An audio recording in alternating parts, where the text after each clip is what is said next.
Sathya Sai Speaks, Volume 14, Chapter 28. Why This College? Part 2 of 2. Youth today longs for a type of work which involves no labor. They want jobs which they can do sitting comfortably in an air-conditioned room, signing files at the places indicated. They revel in sensual pleasures and selfish display, in starched shirts and soft assignments. They shy away from jobs that require physical exertion. Only idlers will prefer such jobs. Others will relish and derive delight from hard jobs that try their physical, mental, and intellectual powers. The Gurukulas, hermitages of old, gave such educational opportunities in plenty to the pupils. Man does not live for food alone. To concentrate on eating and drinking is foolish. Consider how many millions are struggling on a standard of living much more pathetic than yours. Accept them and involve yourselves in their uplift. Acquaint yourselves with the scriptures of the major faiths so that you can transmit the lessons of peace, harmony, and joy they contain to others who need them more urgently. Students today have neglected the purpose of education. They feel that the passing of examinations is the be-all and end-all of the 4 or 5 years of college life. How to gain marks by foul means if fair is beyond reach, that is the primary concern. Copying from books or slips or entering the examination hall with mnemonic writing on the palms, these malpractices have become rampant. Even at this tender age, they follow crooked ways and pride themselves on their degradation. You must recognize the distinctiveness of this college, which distinguishes itself from many others. We had no desire to add one more to the list of colleges that are degrading youth. Here, the curricula laid down by the university are taught and you are trained to appear for and pass the examinations conducted by the university, entitling you to the degree they confer. But that is not considered the primary purpose of the college. Sai College equips youth to be future leaders. The real aim of this college is to equip you for the role of future leaders of India. As embodiments of truth, justice, peace and love, you ought to blossom as true representatives of Indian culture, spreading tolerance, charity and brotherhood throughout the world. Since you are encouraged and enabled to acquire the degrees, your parents send you here, but we try to instill into you qualities that most other colleges ignore, namely reverence for elders and parents, humility. We discourage the desire to display and hurt others, to humiliate others, and to cater to low sensual pleasures. You must have read in the Bhagavata that Yashoda was approached by the gopis, cowherd girls, with complaints involving Krishna. She planned to punish him. She offered him butter with one hand to persuade him to go near her, but she had also a rod held in the other hand, hiding behind her back. Krishna goes near attracted by the butter, but gets corrected by the threat of the rod. You have come attracted by the chance to earn a degree, but you are exposed to disciplined life in the hostel. You are taught the scriptures of all faiths. You are persuaded to follow certain uplifting spiritual ideals. When the patient is reluctant to take the medicine, the physician cannot leave him alone. The patient might even avoid the doctor, but the doctor, being his true well-wisher, must persist. It is not merely for the good of the person who is ill.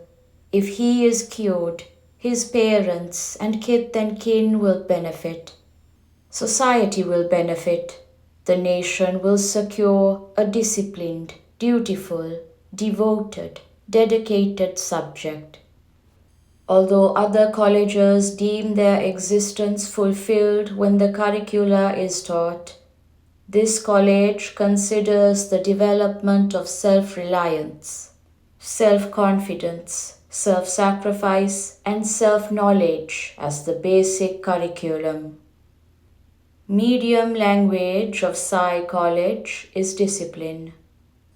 There is much controversy going on about first language, second language, and the third language, and the medium language.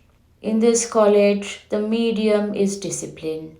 The first, second, and third languages are love, service, and sadhana, spiritual discipline.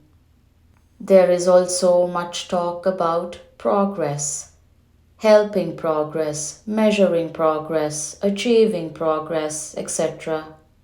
Do we really progress in securing peace of mind, in harmoniously living together, and in removing ignorance of higher values? No, we are only progressively declining from the human to the bestial level. We value many-storied buildings as a sign of progress. Persons who spend their times in air-conditioned rooms breathe their own breath over and over and are polluted thereby. Their feet never touch the ground. Sunlight seldom warms their skin. Boots for the feet, pants for the leg, coats for the chest and back, hats for the head, and a tight tie around the neck. This is the pitiable plight. The British rulers needed clerks and managers who can be trained to be docile and devoted. They devised a system of education which could produce people to do such jobs for them. Even today, that job-oriented system holds sway, and therefore we have in India educated persons in thousands desperately in need of jobs. Students should stand on their own feet. Students of our college must not seek cushy jobs. They must not parade their degrees, which are really begging bowls, before office after office and pray for jobs. They should stand on their own feet, exert independently, produce through their own effort enough and more for themselves and to spare for their parents, and to be useful to the poor, the illiterate, the diseased, and the distressed. Only those who practice this ideal sincerely and to the best of their abilities can claim to honor the maxims duty is God or work is worship. On the other hand, if, like highwaymen, you live on the earnings of others or on salaries for which you do not offer adequate work in return, your education is a waste and your life itself is a sorry burden. As soon as you finish your course here and pass the final examination, I would exhort you to go back home and offer grateful homage to your parents. Resolve to fulfill their hopes about you, give them joy, revere them, and pay due honor. Then learn about the problems that trouble the village or the society. and plan out the lines of your service. Engage yourselves in realizing those plans. The people around you must be glad enough to say, "How good, how useful, how intelligent this young man has become after being in the Sathya Sai college. How exemplary is his speech, manners, and conduct. That is the return I expect from you for all that we do for you in this college, and nothing else." Do not wander about like a street dog who has no owner, enjoying endless wrangles and quarrels. If you fall into that company, you commit the sin of sacrilege. I am confident you will all avoid that fatal path. You must equip yourselves to be the guides, teachers, and leaders of India and even the world. Do not waste time in idle talk and scandal. During your years in this college, I desire 2 or 3 modes of behavior which will help you to mold yourselves into these. Do not waste time in idle talk and empty scandal. Continuous conversation saps one's energy. Talk only on problems concerning subjects of study or projects of service. Youth starts conversation on subjects and end up with talk on objects. They start talking sense and end up with censors. I like silence, and I would advise you to talk only when you must, and only to the person with whom you have to talk. Communicate with the minimum words and make them as sweet and pleasant as you can. Second, when you move from the hostel to the college or from one place to another, go in line. Don't form groups. Be always open to constructive friendship. Let yours not be an exclusive association. Only cats roam from house to house. Only dogs run through high roads and by lanes. Do not reduce yourselves to those levels. Be human.